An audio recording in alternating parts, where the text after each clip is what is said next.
ಬಹಳಷ್ಟು ಕೆಲವು land related cases report ಆಗಿವೆ. ಅದರಲ್ಲಿ ಫೇಕ್ ಇಂಪರ್ಸನೇಷನ್ ಮಾಡಿ ಬೇರೆಯವ್ರದ್ದು ಲ್ಯಾಂಡ್ ಬೇರೆಯವರಿಗೆ ಮಾರಾಟ ಮಾಡುವುದು, ಅದರಲ್ಲಿ ದುಡ್ಡು ಮಾಡುವುದು, ಫೇಕ್ ಡಾಕ್ಯುಮೆಂಟ್ ಸೃಷ್ಟಿಸುವುದು, ಫೋರ್ಜರಿ ಮಾಡುವುದು ಅಂತ ಕೆಲವು ಪ್ರಕರಣಗಳು ದಾಖಲಾಗಿರ್ತವೆ.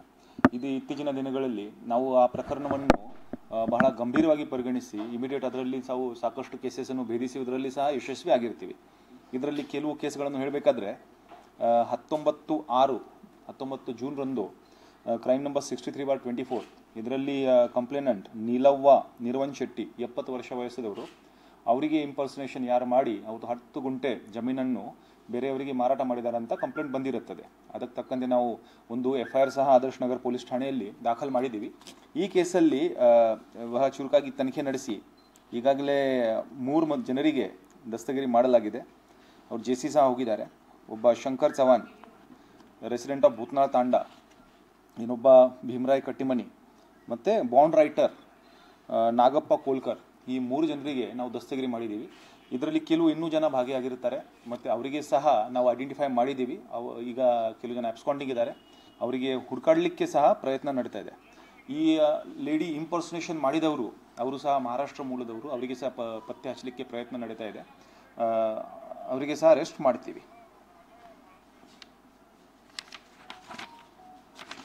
ಮತ್ತು ಇನ್ನೊಂದು ಕೇಸ್ ಆಗಿತ್ತು ಇತ್ತೀಚಿನ 24 ಜೂನ್, ಆ ದಿವಸ 2 ಕೇಸ್ ಆದರ್ಶ್ ನಗರಲ್ಲಿ ರಿಪೋರ್ಟ್ ಆಗಿರುತ್ತದೆ. ಇದರಲ್ಲಿ ಬ್ಯಾಂಕಿಂದ ಸಾಲ ನಾವು ತೀರಿಸಿದ್ದೀವಿ ಅಂತ ಹೇಳಿಬಿಟ್ಟು ಒಂದು NOC ತೊಗೊಂಡು ಬರ್ತಾರೆ.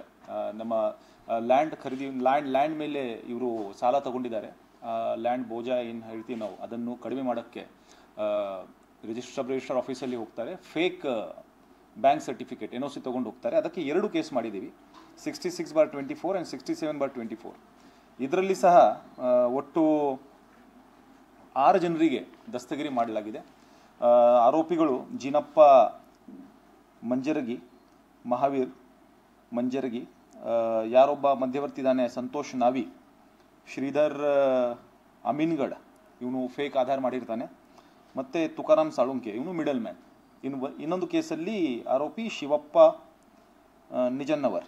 ಇಷ್ಟು 6 ಜನರಿಗೆ ನಾವು ಈಗಾಗಲೇ ದಸ್ತಗಿರಿ ಮಾಡಿದ್ದೀವಿ. ಇವರಿಗೆ JC ಕಳಿಸಲಾಗಿದೆ. ಇನ್ನೊಂದು ಕೇಸ್ 6 ಮಾರ್ಚ್ 2024ರಲ್ಲಿ ಕಂಪ್ಲೇನೆಂಟ್ ಅರುಣ್ ಮಾಚಪ್ಪನವರ್ ಇವರು ಕೊಟ್ಟ ಕಂಪ್ಲೇಂಟ್ ಪ್ರಕಾರ crime number 19/24 Adarsh Nagar police ಠಾಣೆ ವ್ಯಾಪ್ತಿಯಲ್ಲಿ ಆಗಿರುತ್ತದೆ. ಇದರಲ್ಲಿ ಸಹ ಅಕ್ಯೂಸ್ಡ್ 6 ಜನರ ಮೇಲೆ ದಸ್ತಗಿರಿ ಕ್ರಮ ಜರುಗಿಸಲಾಗಿದೆ. ಇದರಲ್ಲಿ ಒಟ್ಟು 7 ಎಕರೆ ಆಸ್ಪಾಸು ಇರುವಂಥ ಲ್ಯಾಂಡನ್ನು ಈ ಬೇರೆಯವರಿಗೆ ಇಂಪರ್ಸನೇಷನ್ ಮಾಡಿ ನಿಂತು ಅದು ಮಾರಾಟ ಆಗಿರುತ್ತದೆ. ವಿಕ್ಟಿಮ್ ಅದಕ್ಕೆ ಸಹ ಸುಮಾರು 88 ಲಕ್ಷ ಅಷ್ಟು ಹಣವನ್ನು ಪೇಮೆಂಟ್ ಮಾಡಿರ್ತಾರೆ. ಸೊ ಇದರಲ್ಲಿ ಯಾರು ಇಂಪರ್ಸನೇಷನ್ ಮಾಡಿದ್ದಾನೆ ಅವನು ಮೋಹನ್ ಹೆಗಡೆ, ಇವನಿಗೆ ಗದಗಿಂದ ನಾವು ಅರೆಸ್ಟ್ ಮಾಡಿದ್ದೀವಿ. ಅದರ ಜೊತೆಗೆ ಅಕ್ಬರ್ ಜುಮ್ನಾಳ್ ಇವನು ವಿಜಾಪುರದವನು, ಇವನು ಫೇಕ್ ಆಧಾರ್ ಕಾರ್ಡ್ ಮತ್ತು ಫೇಕ್ ವೋಟರ್ ಐ ಡಿ ಎಲ್ಲ ಮಾಡಿರ್ತಾನೆ. ಜಿತೇಂದ್ರ ಚವಾನ್, ಅಶೋಕ್ ರಾಠೋಡ್, ಪ್ರಕಾಶ್ ಚವಾನ್ 3 ಜನ ಭೂತನಾಳ್ ತಾಂಡದವರು, ಮತ್ತು ರಫೀಕ್ ತುರ್ಕಿ ಇವನು ವಿಜಾಪುರದವರು. ಇವನು 6 ಜನ ಈಗಾಗಲೇ ದಸ್ತಗಿರಿ ಆಗಿದೆ. ಇದರಲ್ಲಿ ಇನ್ನೂ 3 ಜನ ಇನ್ನೂ ಕೆಲವು ಅಕ್ಯೂಸ್ಡ್ ಇದ್ದಾರೆ, ಅವರಿಗೆ ಸಹ ನಾವು ಐಡೆಂಟಿಫೈ ಮಾಡಿದ್ದೀವಿ. ಈಗ ಅಬ್ಸ್ಕಾಂಡಿಂಗ್ ಇದ್ದಾರೆ, ಅವರಿಗೆ ಸಹ ಅರೆಸ್ಟ್ ಮಾಡಲಾಗುವುದು. ಇನ್ನೊಂದು ಕೇಸ್, ಈಗ ನಾವು ಇತ್ತೀಚಿನ ದಿನಗಳಲ್ಲಿ ಏನು ಡ್ರೈವ್ ಮಾಡ್ತಾ ಇದ್ದೀವಿ ಇದು ಇಲಿಗಲ್ ಇದು ಲ್ಯಾಂಡ್ ರಿಲೇಟೆಡ್ ಇಶ್ಯೂಸ್ ಬಗ್ಗೆ, ಕ್ರೈಮ್ಸ್ ಬಗ್ಗೆ, ಅದನ್ನು ನೋಡಿ ಒಬ್ಬರು ಮುಂದೆ ಬಂದಿರ್ತಾರೆ. ಒಬ್ಬ ರಿಟೈರ್ಡ್ ಬ್ಯಾಂಕ್ ಮ್ಯಾನೇಜರ್ ನಾರಾಯಣ್ಕರ್ ಅಂತ ಹೇಳಿಬಿಟ್ಟು ಅವರು 25 ಲಕ್ಷ ಕಳ್ಕೊಂಡಿರ್ತಾರೆ. 2 ವರ್ಷ ಹಿಂದೆ ಆದ ಘಟನೆ. ಸೊ ಇದರಲ್ಲಿ ಇವರಿಗೆ ಯಾವುದೋ ಒಂದು ಲ್ಯಾಂಡ್ ಸೇಲ್ ಮಾಡಿ, ಬೇರೆಯವನ ಹೆಸರಲ್ಲಿ ಇರುವಂಥ ಲ್ಯಾಂಡ್ ಇಂಪರ್ಸನೇಷನ್ ಮಾಡಿ ಇವರಿಗೆ ಸೇಲ್ ಆಗಿರುತ್ತದೆ. ಇವರು 25 ಲಕ್ಷ ಕೊಟ್ಟಿರ್ತಾರೆ. ಆಮೇಲೆ ಗೊತ್ತಾಗುತ್ತೆ ನನಗೆ ಫ್ರಾಡ್ ಆಗಿದೆ. 2 ವರ್ಷ ಹಿಂದಿನ ಘಟನೆ. ಈಗ ಬಂದು ಕಂಪ್ಲೇಂಟ್ ಕೊಡ್ತಾರೆ, FIR ರಿಜಿಸ್ಟರ್ ಆಗುತ್ತೆ. ನಾವು ಆದರ್ಶ್ ನಗರ್ ಪೊಲೀಸ್ ಠಾಣೆಯಲ್ಲಿ ಮಾಡಿ ಆಮೇಲೆ ಸೇನ್ ಪೊಲೀಸ್ ಸ್ಟೇಷನ್ಗೆ ಇದನ್ನು ವರ್ಗಾವಣೆ ಮಾಡಿರ್ತೀವಿ. ಈ ಕೇಸಲ್ಲಿ ಸಹ ನಾವು ಆರೋಪಿಗಳನ್ನು ದಸ್ತಗಿರಿ ಮಾಡಿದ್ದೀವಿ. ಅದರಲ್ಲಿ ಆರೋಪಿ ನಂಬರ್ 1 ಚಾಂದ್ ಪೀರ್ ಇನಾಮ್ದಾರ್ ಅಲಿಯಾಸ್ ರಮ್ಲಿ ಚಾಂದ್, ಇವನು ರೌಡಿ ಶೀಟರ್ ಇದ್ದಾನೆ, ಇವನಿಗೆ ದಸ್ತಗಿರಿ ಮಾಡಲಾಗಿದೆ, JC ಕಳಿಸಲಾಗಿದೆ. ಮತ್ತು ಮೆಹಬೂಬ್ ಹಡಗಲಿ, ಮೆಹಬೂಬ್ ಡಾಂಗೆ,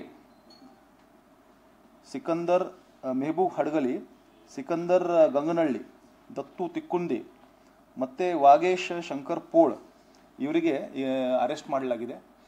ಇದರಲ್ಲಿ ವಾಗೇಶ್ ಪೋಳ್ ಇವನು ರಿಲೇಷನ್ ಆಗಬೇಕು ವಿಕ್ಟಿಮ್ಗೆ, ಇವನು ಸಹ ಮಧ್ಯವರ್ತಿ ಆಗಿರ್ತಾನೆ.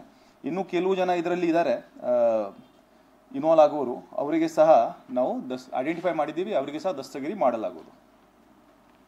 ಈ ಎಲ್ಲ ಕೇಸಸ್ಗಳಲ್ಲಿ ಯಾವುದೋ ಒಂದು ಲ್ಯಾಂಡ್ ಪಾರ್ಸಲ್ ಇರುತ್ತದೆ, ವಿಕ್ಟಿಮ್ ಯಾರ ಹೆಸರಲ್ಲಿ ಲ್ಯಾಂಡ್ ಇದೆ ಆ ಮನುಷ್ಯ ಇಲ್ಲಿ ಇರೋದಿಲ್ಲ ಅಥವಾ ವಯಸ್ಸಾಗಿದೆ ಅಥವಾ ರೆಗ್ಯುಲರ್ ಆಗಿ ಹೋಗಿ ಲ್ಯಾಂಡ್ ನೋಡ್ಕೊಳ್ಳಲ್ಲ ಅಂತ ಜಮೀನನ್ನು ಐಡೆಂಟಿಫೈ ಮಾಡಿ ಆ ಜಮೀನನ್ನು ಆ ವ್ಯಕ್ತಿ ಬದಲಾಗಿ ಬೇರೆಯವರಿಗೆ ಇಂಪರ್ಸನೇಟರ್ ಅಲ್ಲಿ ನಿಲ್ಲಿಸಿ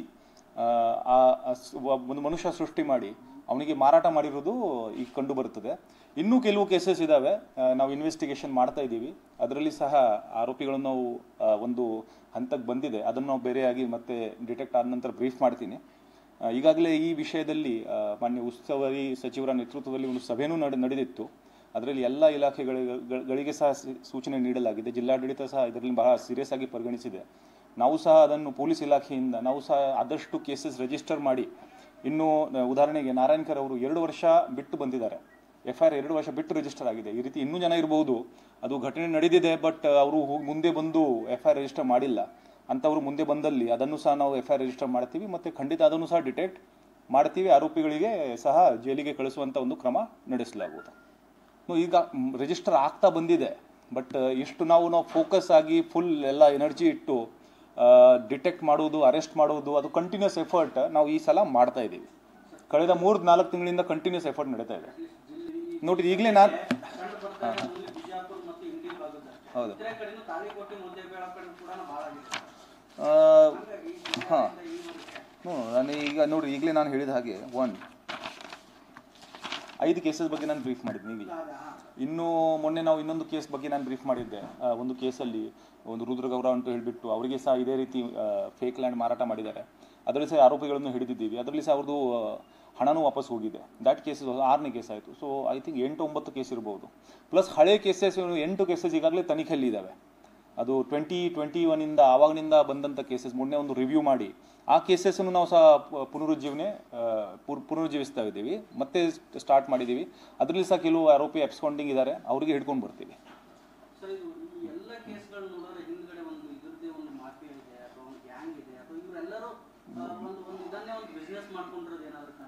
ನೋಡ್ರಿ, ಈಗ ನಾನು ಈಗಾಗಲೇ ಹೇಳಿದ ಹಾಗೆ ಈ ಪ್ರತಿಯೊಂದು ಇದರಲ್ಲಿ ನೋಡಿ ಫೇಕ್ ಆಧಾರ ಮಾಡುವವರು ಈಗ ಯಾರ್ಯಾರು ಸಿಗ್ತಾರೆ ನಾವು, ಅಥವಾ ಸಬ್ ರಿಜಿಸ್ಟ್ರಾರ್ ಕಚೇರಿ ಕೆಲವು ಬಾಂಡರೇಟರ್ ಇದ್ದಾರೆ, ಬಾಂಡರೇಟರ್ ಸಹ ಇನ್ವಾಲ್ವ್ ಆಗಿರೋದು ನಮ್ಮ ಗಮನಕ್ಕೆ ಬಂದಿದೆ. ಅಂತಾರೆ ಎಲ್ಲರಿಗೂ ನಾವು ಅರೆಸ್ಟ್ ಮಾಡಿ ಜೈಲಿಗೆ ಕಳಿಸುವಂಥ ಒಂದು ಕ್ರಮ ಮಾಡ್ತೀವಿ.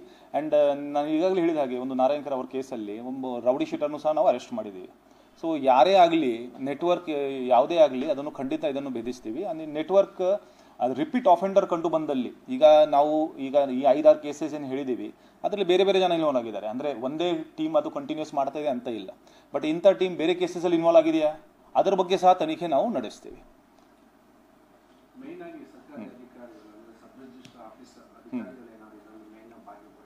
ನೋಡ್ರಿ, ಇಲ್ಲಿ ಇವರು ತನಿಖೆಯಲ್ಲಿ ಏನು ಕಂಡು ಬರ್ತದೆ ಆ ರೀತಿ ನಾವು ಮುಂದೆ ಹೋಗ್ತೀವಿ. ಸದ್ಯಕ್ಕೆ 1-2 ಕೇಸಲ್ಲಿ ನಾವು ಬಾಂಡ್ ರೈಟರನ್ನು ಅರೆಸ್ಟ್ ಮಾಡಿದ್ದೀವಿ.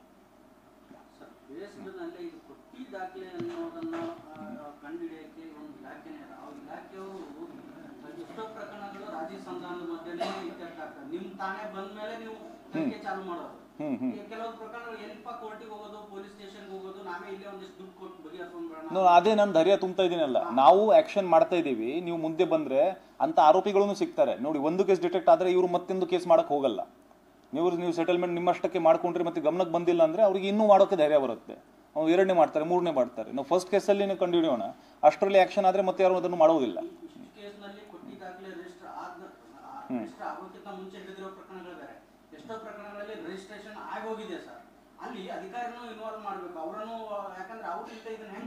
ನೋಡ್ರಿ, ಇದು ಎಲ್ಲ ತನಿಖೆ ಮೇಲೆ ಇರುತ್ತದೆ. ನಾವು ಯಾವ ರೀತಿ ವಿಚಾರಣೆ ಮಾಡ್ತೀವಿ, ಅವ್ರು ಏನು ಹೇಳ್ತಾರೆ, ಏನು ಎವಿಡೆನ್ಸ್ ಇದೆ, ಅದಕ್ಕೆ ತಕ್ಕಂತೆ ನಾವು ಹೋಗ್ಬೇಕಾಗತ್ತೆ. ನಾವು ಜನರಲ್ ಆಗಿ ಮಾತಾಡೋಕ್ಕೆ ಆಗಲ್ಲ.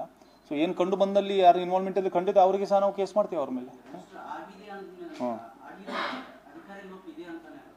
ನೋಡ್ರಿ, ಅದ್ರ ಬಗ್ಗೆ ಮಾತಾಡೋಕ್ಕೆ ಆಗುತ್ತೆ. Criminal investigation we are talking about. ಯಾರು ಇಂಪರ್ಸನೇಷನ್ ಮಾಡಿದ್ದಾನೆ, ಈ ಸಿಸ್ಟಮಲ್ಲಿ ಏನಾದರೂ ಬೆನಿಫಿಟ್ ಏನು ಫ್ಲಾ ಇರ್ತವೆ ಅಥವಾ ಏನಾದರೂ ವೀಕ್ ಪಾಯಿಂಟ್ ಇರ್ತವೆ, ಅದನ್ನೇ ಬೆನಿಫಿಟ್ ಮಾಡಿ ಇವರು ಚೀಟಿಂಗ್ ಮಾಡಿರ್ತಾರೆ. ಆಯಿತು, ಅದನ್ನು ಹಿಡಿತೀವಿ ನಾವು.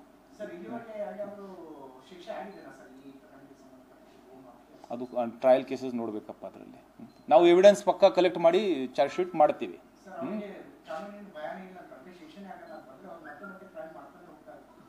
ಅದು ಬೇರೆ ವಿಚಾರಪ್ಪ. ಅದನ್ನು ನಾವು ಅದಕ್ಕೆ ಟ್ರಯಲ್ ಟ್ರಯಲ್ ನಡೆಸಬೇಕಾಗತ್ತೆ, ಎವಿಡೆನ್ಸ್ ಪ್ರೆಸೆಂಟ್ ಮಾಡಬೇಕಾಗತ್ತೆ. These are cheating cases. ನೀವು understand one thing, these are cheating cases.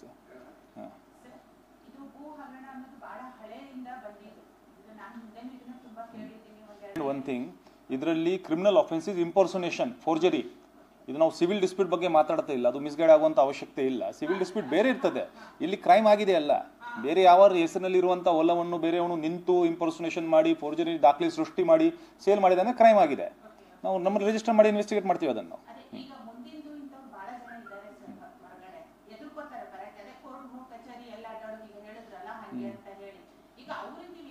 But loss ಆಗಿದೆ. ಫಾರ್ ಎಕ್ಸಾಂಪಲ್, ಇವರು 25 ಲಕ್ಷ ಕಳ್ಕೊಂಡಿದ್ದಾರೆ, ರಿಟೈರ್ಡ್ ಮನುಷ್ಯ 25 ಲಕ್ಷ ಕಳ್ಕೊಂಡಿದ್ದಾರೆ. ಏನೋ ಸೇವಿಂಗ್ ಆಗಿರುತ್ತೆ, ರಿಟೈರ್ಡ್ ಆದ ನಂತರ ಹಣವನ್ನು ಇಟ್ಟು ನಾವು ಲ್ಯಾಂಡ್ ಖರೀದಿ ಮಾಡುವಂಥ ಪ್ಲಾನ್ ಮಾಡಿರ್ತಾರೆ. ಮತ್ತು ಅವ್ರದ್ದೇ ಹೋಗಿದೆ, ಮತ್ತೆ ಏನು ಪ್ರಯೋಜನ? ನೀವು ಹಣ ವಾಪಸ್ ಹೇಗೆ ಬರ್ತದೆ? ರಿಕವರಿ ಆಗಬೇಕು. ನೀವು ಕೇಸೇ ಮಾಡಿಲ್ಲ ಅಂದರೆ ಯಾರು ಕೊಡ್ತಾರೆ ನಿಮಗೆ?